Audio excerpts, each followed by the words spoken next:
Repo news کے ناظرین viewers, آج 25 جنوری 2026 ہے۔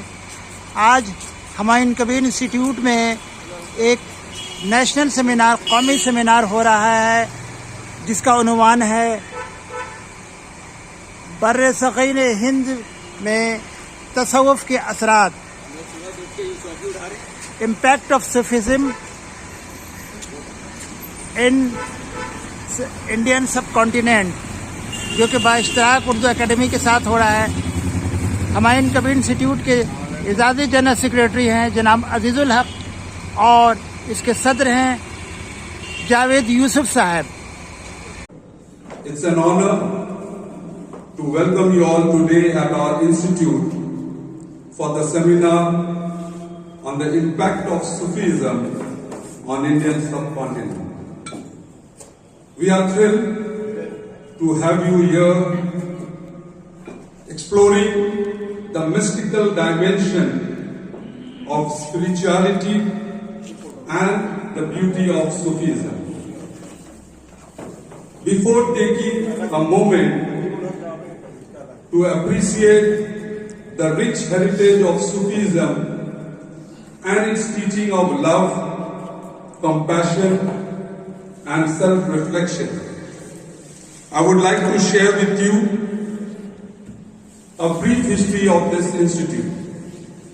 Himaayoon Kabir Institute is an NGO established in the year 1920 with the sole motive of catering to the underprivileged children of the society, more specifically to the surrounding student of this institution.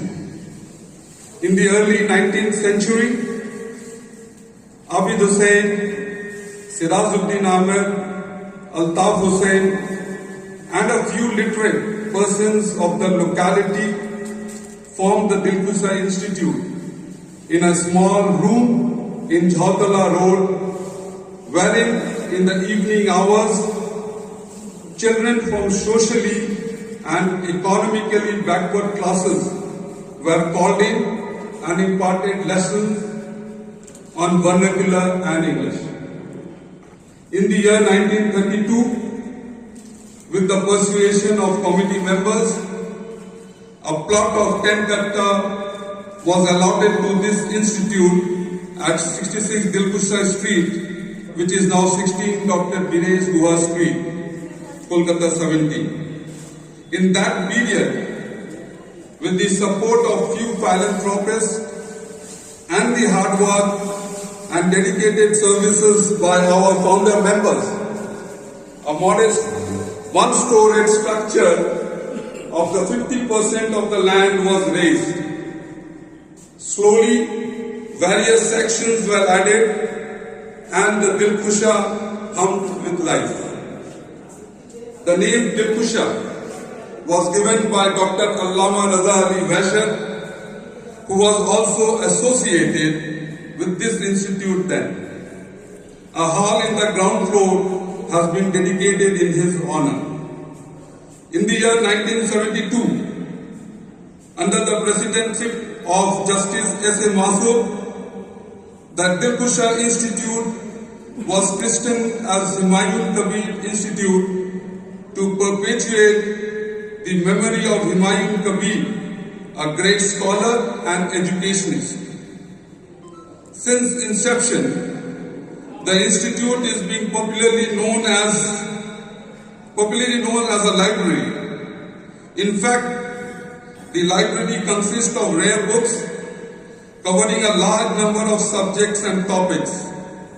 At present, emphasis is being laid on accumulating more and more reference and textbooks for students to benefit. We have sufficient books to help students appear at various competitive exams. A children's zone was added to the existing library to inculcate reading habits among youngsters aged between 6 and 12 years. Besides library, we are running a coaching center dedicated in memory of our ex-president Justice K. Yusuf for students of classes 9 to 12, which is provided at a very nominal fee under the supervision of trained and experienced faculty members. In this digital age, the institute has tied up with GoTech Academy, an authorized Microsoft Learning partner in conducting Microsoft certified courses for meritorious students at free of cost.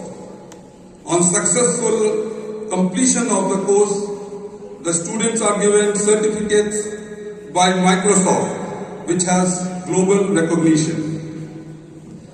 Time to time, counseling sessions for students are conducted to make them aware of the diversified fields of study and prospective career growth. We frequently organize various social and cultural programs. Few doctors from the vicinity renders voluntary services at our medical center. Besides these, sport is also encouraged among the members of the institute. Education is a driving force which gradually transforms the life, the thoughts and the living standard of an individual. A literate citizen is an asset to a nation. Here in this institute, we try and nurture good habits among students, develop a patriotic fervor which is essential in today's world, where the differences are so many, where intolerance runs so high, where there are atrocities all across the world. We put our efforts to invite students to bind themselves together in this spirit of freedom, friendship and unity, and be a worthy and proud citizens of our country. It is my privilege to welcome you to the first ever seminar in association with West Bengal Urdu Academy, organized by the century-old Humayun Kabir Institute, formerly known as the Education Institute, on the topic, the impact of Sufism on the Indian subcontinent. Sufism is basically an Islamic conception for the realization of Allah with the Holy Quran and Hadith or tradition of Prophet Muhammad as its fountainhead. Sufism emphasis on the love, tolerance and unity has played a crucial role in promoting social harmony and integration in the Indian subcontinent. Sufi teaching often emphasize the universality of human experience and the importance of transcending sectarian divisions. This inclusive approach has contributed to the development of syncretic culture in which diverse religious and cultural traditions coexist harmoniously. The messages of notable Sufi saints, including Hazrat Khwaja Muhyiddin Chishti, Baba Fariduddin Ganj Shakar, Hazrat Qutubuddin Bukhtiyar Kaki, Hazrat Nizamuddin Auliya, and Hazrat Salim Chishti, played a crucial role in the propagation of Sufism beyond the Indian subcontinent.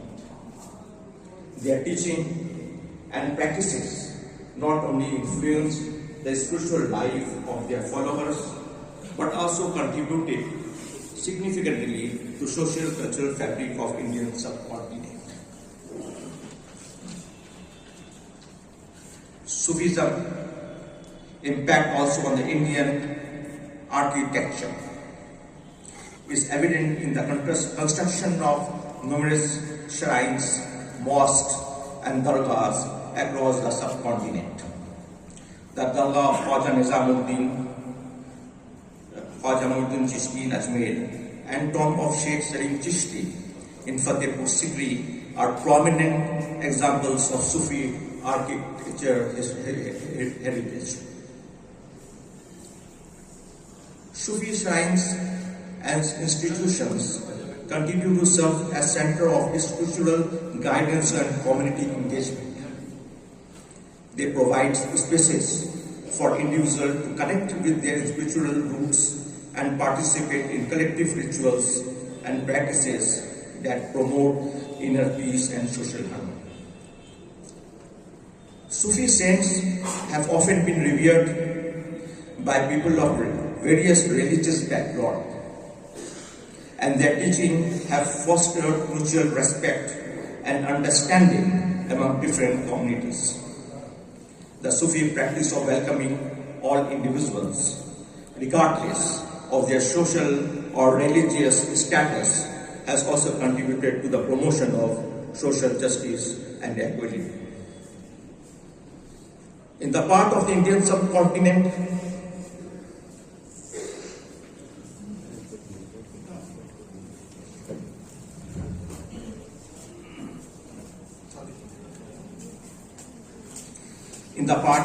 Indian subcontinent with multiple religions and languages, diversity is obvious. But our saints and Sufis had realized the unity and diversity and therefore preached to love all and sundry, without any discrimination of caste, creed, religion, and language. But at present, many divisive forces are toward to widen the gulf among different religion and linguistic groups by harboring the trivial differences.